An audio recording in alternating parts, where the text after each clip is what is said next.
तो आ गए 9वीं के बालक पढ़ने। चलिए पढ़ाई स्टार्ट करते हैं। आज की इस वीडियो में कक्षा 9 की पहली एकांकी दीपदान में से हम पन्ना दाय का चरित्र चित्रण पढ़ने वाले हैं। तो देखिए, चरित्र चित्रण पर जो आधारित प्रश्न होते हैं वो एग्जाम में हर बार पूछे जाते हैं और बहुत ही इंपॉर्टेंट होते हैं। तो देख लेते हैं एक बार कि एग्जाम में क्वेश्चन हमसे किस प्रकार से पूछा जाता है।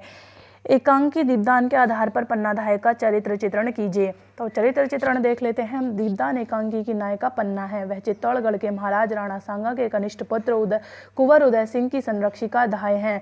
डॉक्टर रामकुमार वर्मा ने अपनी कुशल लेखनी से पन्ना दाय के माध्यम से एक भारतीय नारी के अपूर्व त्याग, कर्तव्य निष्ठा, राजभक्ति और वात्सल्य को चित्रित किया है। पन्ना के चरित्र में निम्नलिखित विशेषताएं दृष्टिगोचर होती हैं। वात्सल्यमयी माता। पन्ना वात्सल्य की प्रतिमूर्ति हैं। उदय सिंह की संरक्षिका के रूप में वह उसका पालन पोषण मां के समान ही करती है।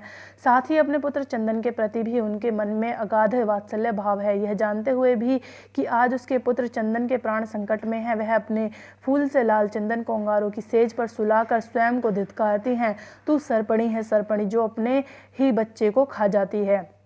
आदर्श संरक्षिका। पन्ना एक आदर्श संरक्षिका है। वह कुंवर को कोई ऐसा कार्य नहीं करने देती जो उसके हित में ना हो, इसलिए वह उदय सिंह को दीपदान उत्सव में नहीं भेजती। सोना उसकी इतनी चिंता देखकर कहती है, दाय माँ, तुमने उदय सिंह के सामने तो अपने पुत्र को भी भुला दिया है। स्वामी भक्त। पन्ना को उदय सिंह के पालन पोषण का दायित्व सौंपा गया है। वह अंत तक इसे अपना पुनीत कर्तव्य समझकर पालन करती है। बनबीर उदय सिंह की हत्या करने के उद्देश्य से आया था। पन्ना को कई तरह के प्रलोभन देता है, परंतु वह उसके झांसे में नहीं आती और स्पष्ट रूप से उससे कहती है, राजपुतानी व्यापार नहीं करती महाराज। या तो वह रणभूमि पर चढ़ती है या चिता पर।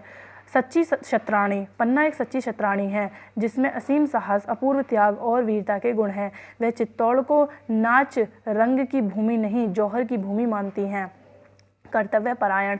पन्ना अपने कर्तव्यों के लिए पूरी तरह सजग हैं। वह उदय सिंह का निर्माण भावी शासक के रूप में कर रही हैं, इसलिए उसे दीपदान के उत्सव में नहीं भेजती और उन्हें समझाती हैं, तुम तो चित्तौड़ के सूरज हो। महाराणा सांगा जी के छोटे कुंवर सूरज की तरह ही तुम्हारा उदय हुआ है, तभी तो तुम्हारा नाम कुंवर उदय सिंह है। दूरदर्शिनी।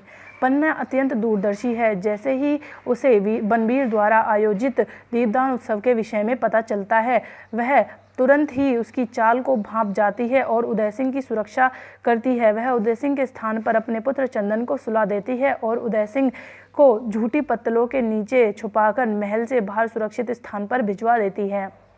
राजभक्ति। पन्ना में राजभक्ति कूट कूट कर भरी है। वह बनबीर को उपयुक्त शासक नहीं मानती। राजभक्ति के वशीभूत होकर ही वह उदय सिंह की रक्षा करती है। अपनी राजभक्ति की भावना को व्यक्त करते हुए वह शामली से कहती है कि मेरे महाराणा का नमक मेरे रक्त से भी महान है। नमक से रक्त बनता है, रक्त से नमक नहीं। अपूर्व त्याग की साक्षात प्रतिमा।